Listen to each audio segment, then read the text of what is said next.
एक बार हजरत ख्वाजा मोइनुद्दीन चिश्ती रहमतुल्लाह अलैहि इस्लाम का पैगाम फैलाने की नीयत से अपने कुछ मुरीदों के साथ अजमेर शरीफ के एक स्थान पर तशरीफ लाए। जिस मुकाम पर हजरत ख्वाजा मोइनुद्दीन चिश्ती रहमतुल्लाह अलैहि ने क़याम किया, वहाँ के करीब ही एक बड़ा तालाब था जिसे स्थानीय हिंदू लोग अनासागर कहते थे। उस दौर में इस तालाब की वसात और पवित्रता के कारण हिंदू समाज में इसका बहुत एहतराम किया जाता था। उनका यह अकीदा था कि जो शख्स दिन भर गुनाह करने के बाद इस तालाब में गौस्ल करता है, उसके तमाम गुनाह धुल जाते हैं। इसी वजह से वे इस तालाब को हमेशा दियों से सजाए रखते थे। कहा जाता है कि इस तालाब में हर रात दिए जलाने के लिए तकरीबन 3 मन तेल की जरूरत होती थी। तालाब की पवित्रता के कारण वहाँ सभी हिंदुओं को दाखिल होने की इजाजत नहीं थी। सिर्फ आला तबके के ब्राह्मण ही वहाँ गौस्ल कर सकते थे और तालाब के पानी को छू सकते थे। उनका यह मानना था कि अगर ब्राह्मणों के अलावा कोई और तालाब के पानी को छू ले तो पानी नापाक हो जाएगा। हजरत ख्वाजा मोइनुद्दीन चिश्ती रहमतुल्लाह अलैहि और उनके मुरीद लंबे सफर से थके हुए थे। कुछ देर आराम फरमाने के बाद जब नमाज का वक्त हुआ तो ख्वाजा मोइनुद्दीन चिश्ती रहमतुल्लाह अलैहि ने हजरत बख्तियार काकी रहमतुल्लाह अलैहि को अजान देने का हुक्म दिया। हुक्म पाकर हजरत बख्तियार काकी रहमतुल्लाह अलैहि ने अजान देना शुरू किया। उस वक्त हिंदुस्तान में तौहीद का पैगाम और अजान के अल्फाज किसी ने नहीं सुने थे। जब लोगों ने पहली बार अजान के अल्फाज सुने तो उनके दरमियान हलचल मच गई। लोग अपने घरों से बाहर आकर एक दूसरे से कहने लगे, ये फकीर लोग कहाँ से आ गए और ये क्या पढ़ रहे हैं। अजान खत्म होने के बाद हजरत ख्वाजा मोइनुद्दीन चिश्ती रहमतुल्लाह अलैहि और उनके साथियों ने अनासागर तालाब पर जाकर वुजू करना शुरू किया। जब हिंदू पुजारियों ने देखा कि एक अजनबी दरवेश उनके मखसूस तालाब का इस्तेमाल कर रहा है तो उनके दिल में गुस्से की आग भड़क उठी। एक पुजारी बोला, ये दरवेश कहाँ से आ गया? बिना हमारी इजाजत के इसने हमारे पाक तालाब को हाथ लगा दिया। हम इस तालाब को कितना मुकद्दस मानते हैं और इन मुसाफिरों ने इसे नापाक कर दिया है। इसका कोई हल निकालना ही होगा। इसके बाद हजरत ख्वाजा मोइनुद्दीन चिश्ती रहमतुल्लाह अलैहि ने तमाम साथियों के साथ मिलकर जमात के साथ नमाज अदा की। लोग ये मंजर देखने लगे और कहने लगे, ये तो कोई अजीब फकीर है। हमारे मंदिरों में सब देवी देवता मौजूद हैं और ये उनकी इबादत न करके किसी नए खुदा की इबादत कर रहा है। अगर मंदिर के बाहर भी कोई खुदा है तो उसे भी मंदिर में रखा जाना चाहिए ताकि लोग उसकी भी पूजा कर सकें। शाम ढलने लगी। शाम होते ही राजा पृथ्वीराज के ऊँटों के चरवाहे अपने ऊँट लेकर उस जगह पहुंचे। इत्तेफाक से हजरत ख्वाजा मोइनुद्दीन चिश्ती रहमतुल्लाह अलैहि उसी जगह पर तशरीफ फरमा थे जहां आमतौर पर राजा के ऊँट आराम किया करते थे। चरवाहों ने देखा कि एक दरवेश का काफिला उनके मुकाम पर आकर बैठा है। उन्होंने हजरत ख्वाजा मोइनुद्दीन चिश्ती रहमतुल्लाह अलैहि और उनके साथियों से कहा, अरे फकीर बाबा, आप कहाँ से तशरीफ लाए हैं और यहाँ आकर बैठ गए? क्या आपको मालूम नहीं कि यहाँ रोजाना राजा पृथ्वीराज के ऊँट आराम फरमाते हैं? राजा के ऊँट यहाँ आराम करते हैं। ये जानते हुए भी आपने यहाँ बैठने की जुर्रत कैसे की? हजरत ख्वाजा मोइनुद्दीन चिश्ती रहमतुल्लाह अलैहि ने उन चरवाहों को नरमी से जवाब दिया, बाबा, हम मुसाफिर हैं और अनजान हैं। हमें मालूम नहीं था कि इस मुकाम पर राजा के ऊँट आराम करते हैं। चूँकि हम पहले ही यहाँ रात गुजारने का इरादा कर चुके हैं। तुम अपने ऊँटों को आज किसी और जगह आराम देने ले जाओ। आसपास बहुत सी जगहें हैं। हजरत ख्वाजा मोइनुद्दीन चिश्ती रहमतुल्लाह अलैहि का जवाब सुनकर पृथ्वीराज के चरवाहे बोले, फकीर की हिम्मत तो देखो, कहता है कि राजा के ऊँटों को कहीं और ले जाएं और खुद यहाँ बैठे रहेंगे। फकीर बाबा, ये तो हरगिज मुमकिन नहीं है। राजा के ऊँट अपने ही मुकाम पर बैठेंगे। यह कहकर चरवाहों ने हजरत ख्वाजा मोइनुद्दीन चिश्ती रहमतुल्लाह अलैहि और उनके साथियों को वहां से उठाने के लिए दुर्व्यवहार करना शुरू कर दिया। हजरत ख्वाजा मोइनुद्दीन चिश्ती रहमतुल्लाह अलैहि बहुत ही सरल स्वभाव के थे। जब उन्होंने देखा कि चरवाहे दुर्व्यवहार कर रहे हैं तो उन्होंने बख्तियार काकी रहमतुल्लाह अलैहि से कहा, बख्तियार, हम यहाँ बैठकर क्या करेंगे? जब राजा के ऊँटों को यहीं बैठाना है तो रहने दो, ऊँट यहीं बैठे, हम यहाँ से जा रहे हैं। ये कहकर हजरत ख्वाजा मोइनुद्दीन चिश्ती रहमतुल्लाह अलैहि अपने साथियों के साथ वहां से चले गए। अगली सुबह जब ऊँटों को फिर से चरागाह में ले जाने का समय आया तो चरवाहे ऊँटों को उठाने की कोशिश करने लगे, लेकिन बार बार कोशिश के बावजूद वे ऊँटों को उठा नहीं सके, क्योंकि अल्लाह के वली हजरत ख्वाजा मोइनुद्दीन चिश्ती रहमतुल्लाह अलैहि ने कहा था कि ऊँट यहीं बैठेंगे। अल्लाह रब्बुल आलमीन ने उनकी यह दुआ कबूल कर ली थी और ऊँटों को आदेश दिया था कि जब तक मोइनुद्दीन चिश्ती खुद नहीं कहेंगे तब तक वे यहीं बैठे रहेंगे। इसके बाद चरवाहे ऊँटों के न उठने का कारण जानने लगे। उनमें से एक नेक चरवाहा था जिसने कहा, क्या तुम्हें याद है कि हमने कल यहाँ से एक दरवेश को उठाया था? जाते जाते उन्होंने कहा था कि हम जा रहे हैं, राजा के ऊँट यहीं बैठेंगे। मुझे लगता है कि उनके कहे शब्दों के कारण ही राजा के ऊँट उठ नहीं पा रहे हैं। शायद वह कोई बड़े वली हैं या अल्लाह का कोई अवतार है। इस बात को महामहिम राजा के समक्ष रखते हैं। इसके बाद चरवाहे पृथ्वीराज के पास पहुंचे और हाथ जोड़कर निवेदन किया, महाराज, हमने बहुत कोशिश की, लेकिन आपके ऊंटों को उनके स्थान से नहीं उठा सके और उन्हें चरागाह में घास चराने नहीं ले जा पा रहे हैं। राजा पृथ्वीराज ने आश्चर्य से पूछा, क्या ऊंटों को कोई बीमारी है जिस कारण वे उठ नहीं पा रहे? चरवाहों ने कहा, महाराज, ऊंट पूरी तरह स्वस्थ हैं, उन्हें कोई बीमारी नहीं है। पृथ्वीराज ने कहा, तो फिर वे अपनी जगह से क्यों नहीं उठ रहे? चरवाहों ने कहा, महाराज, कल उस स्थान पर एक दरवेश बैठे थे, हमने उनके और उनके साथियों के साथ काफी दुर्व्यवहार किया और उन्हें वहाँ से उठा दिया था। जाते जाते उन्होंने कहा था, राजा के ऊंट यहाँ बैठेंगे और उठेंगे नहीं। हमें लगता है कि दरवेश की बद्दुआ के कारण ही ऊंट अपनी जगह से नहीं उठ पा रहे हैं। तब पृथ्वीराज ने हुक्म दिया, अच्छा, जाओ और उस दरवेश को मेरे पास ले आओ। जब हजरत ख्वाजा मोइनुद्दीन चिश्ती रहमतुल्लाह अलैहि पृथ्वीराज के दरबार में पहुंचे तो पृथ्वीराज ने उनसे पूछा, ऐ दरवेश, आपने मेरे ऊँटों को क्यों पंगु बना दिया है? मेरे ऊँट भूखे मर रहे हैं, कृपया अपना जादू उनसे हटा लें। अगर जादू नहीं हटाया तो मेरे ऊँट भूखे मर जाएंगे। पृथ्वीराज की बात सुनकर हजरत ख्वाजा मोइनुद्दीन चिश्ती रहमतुल्लाह अलैहि मुस्कुराते हुए बोले, हे अल्लाह के बंदे, हम मुसलमान हैं और मुसलमान कभी जादू नहीं करते। तुम्हारे ऊँटों को मैंने नहीं बल्कि इस संसार के पालनहार महान अल्लाह रब्बुल आलमीन ने बैठाया है। उनकी आज्ञा से ऊँट बैठे हैं और उनकी आज्ञा से ही उठेंगे। लेकिन मैं उस सर्वशक्तिमान से प्रार्थना कर सकता हूँ कि वह तुम्हारे ऊँटों को उठने की अनुमति दे। इसके बाद हजरत ख्वाजा मोइनुद्दीन चिश्ती रहमतुल्लाह अलैहि ने अल्लाह से दुआ की, हे अल्लाह, इन ऊँटों को उनकी जगह से उठने की तौफीक दें।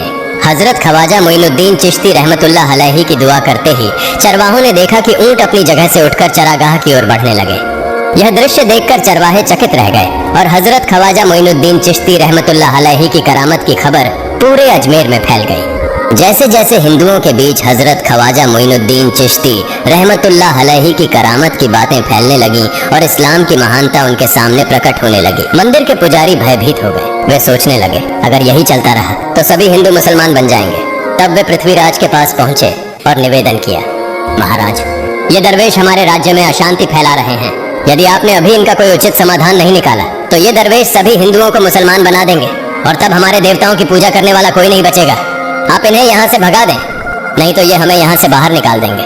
महाराज, हम आपको एक और भयावह बात बताना चाहते हैं। ये दरवेश कहते हैं कि जिन मूर्तियों की हम पूजा करते हैं वे पूजनीय नहीं हैं। उनका कहना है कि ये केवल निर्जीव पत्थर है जिनमें कोई शक्ति नहीं है। ये साधारण लोगों को इस तरह की बातें बताकर भ्रमित करना चाहते हैं। सबसे आपत्तिजनक बात यह है कि ये दरवेश हर दिन 5 बार हमारे पवित्र तालाब में हाथ लगाकर उसे अपवित्र कर रहे हैं।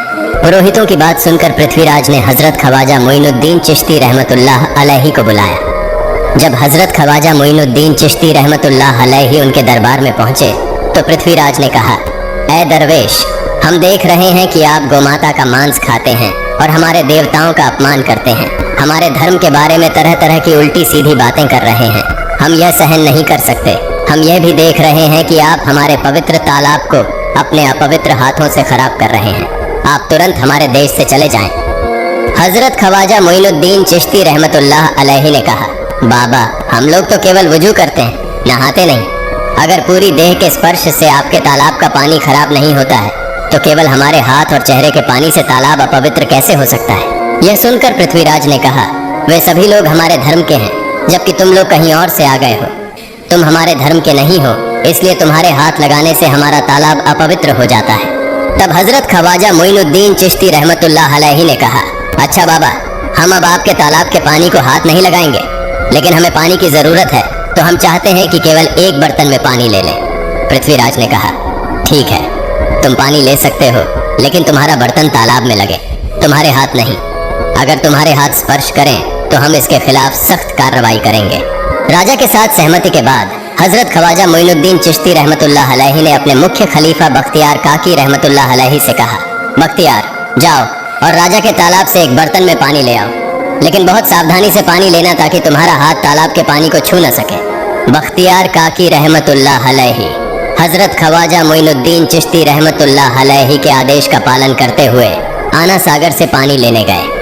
उन्होंने बर्तन को तालाब में डुबोया और उनका हाथ पानी को नहीं छू सका क्योंकि चमत्कारवश पूरा तालाब एक छोटे बर्तन में समा गया। आना सागर पूरी तरह से सूख गया और उसकी तली में केवल सूखी रेत दिखाई देने लगी। जब पुरोहितों ने देखा कि उनके पवित्र तालाब में एक भी बूंद पानी नहीं बची है और वह मरुस्थल की तरह सूख गया है तो वे घबराते हुए राजा पृथ्वीराज के पास गए और बोले, महाराज, यह तो भारी संकट हो गया है। पृथ्वीराज ने पूछा, क्या हुआ? पुरोहितों ने कहा, उस दरवेश ने हमारे पूरे तालाब का पानी ले लिया है। अब हमारे पवित्र तालाब में एक बूंद भी पानी नहीं है। अगर इस तालाब में पानी नहीं होगा तो हम अपने पापों का प्रायश्चित कैसे करेंगे? दूर दूर से हजारों हिंदू लोग इस तालाब में स्नान करने आते हैं ताकि वे अपने पाप धो सकें। अगर पानी नहीं रहेगा तो वे यहाँ आना बंद कर देंगे, जिससे हमारा बड़ा नुकसान होगा और अजमेर की मान मर्यादा मिट्टी में मिल जाएगी। पृथ्वीराज गहरे विचार में पड़ गए।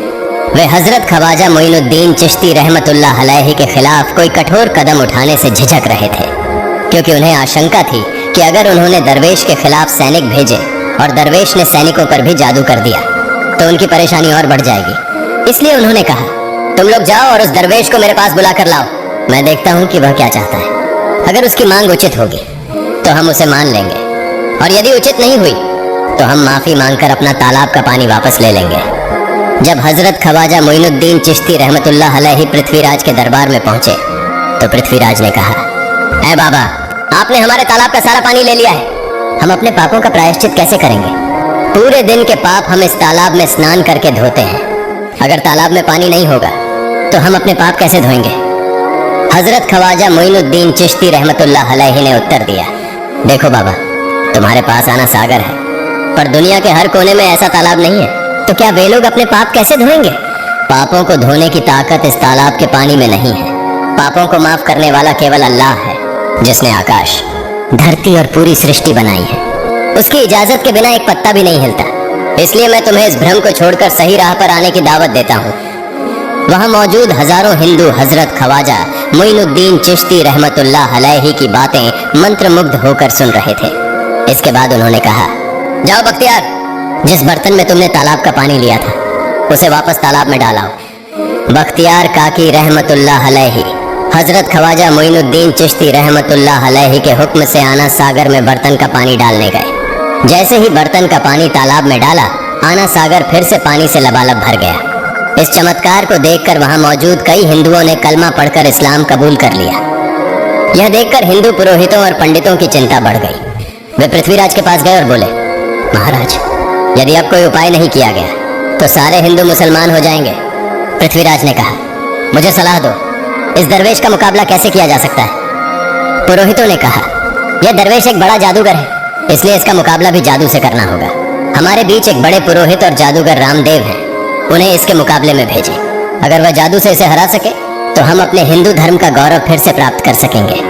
पृथ्वीराज ने रामदेव को बुलाकर कहा, रामदेव, मैं तुम्हें इस दरवेश को जादू से हराने की जिम्मेदारी दे रहा हूँ। अगर तुम उसे हरा सके तो हम अपने धर्म का गौरव फिर से पा सकेंगे। रामदेव ने पृथ्वीराज को आश्वस्त करते हुए कहा, महाराज, आप चिंता न करें, इस दरवेश को हराना मेरे लिए बहुत आसान है। मैं आपके समक्ष हमारे धर्म का गौरव वापस लाकर रहूंगा। इसके बाद रामदेव अपने साथियों के साथ हजरत ख्वाजा मोइनुद्दीन चिश्ती रहमतुल्लाह अलैहि के सामने मुकाबले के लिए पहुंचा। उसने कहा, मोइनुद्दीन, अगर तुम में ताकत है तो मुझसे जादू का मुकाबला करो। मैंने तुम जैसे बहुत से जादूगरों को हराया है। तुम्हें हराना तो मेरे लिए साधारण बात है। हजरत ख्वाजा मोइनुद्दीन चिश्ती रहमतुल्लाह अलैहि ने उसकी बातों का कोई जवाब नहीं दिया। रामदेव ने देखा कि हजरत ख्वाजा मोइनुद्दीन चुप है, तो उसने गाली गलौज करना शुरू कर दिया। जब रामदेव अपनी हदें पार कर गया तो हजरत ख्वाजा मोइनुद्दीन ने उसकी आंखों में देखते हुए कहा, रामदेव, तू चिल्ला रहा है, लेकिन मैं तेरे माथे पर ईमान की रोशनी देख रहा हूँ। हजरत ख्वाजा मोइनुद्दीन चिश्ती रहमतुल्लाह अलैहि की यह बात सुनते ही रामदेव कांपने लगा, और उसी क्षण अल्लाह रब्बुल आलमीन ने उसके दिल में ईमान की रोशनी डाल दी। रामदेव हजरत ख्वाजा मोइनुद्दीन चिश्ती के चरणों में गिर पड़ा और बोला, हे अल्लाह के वली, मैंने आपके साथ बहुत बेअदबी की है, मुझे माफ करें और मुझे कलमा पढ़ाकर इस्लाम की राह दिखाएं।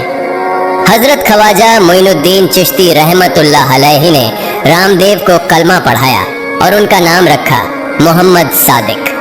इतिहास बताता है कि बाद में रामदेव मोहम्मद सादिक के रूप में एक बड़े अल्लाह के वली बन गए। प्रिय पाठकों, सोचें, जो रामदेव हजरत ख्वाजा मोइनुद्दीन चिश्ती को पराजित करने आए थे, वही अब उनके हाथ में हाथ देकर इस्लाम की शांति की छांव में आ गए। यह अल्लाह रब्बुल आलमीन का चमत्कार और शक्ति है, जो जिसे चाहे हिदायत दे सकता है।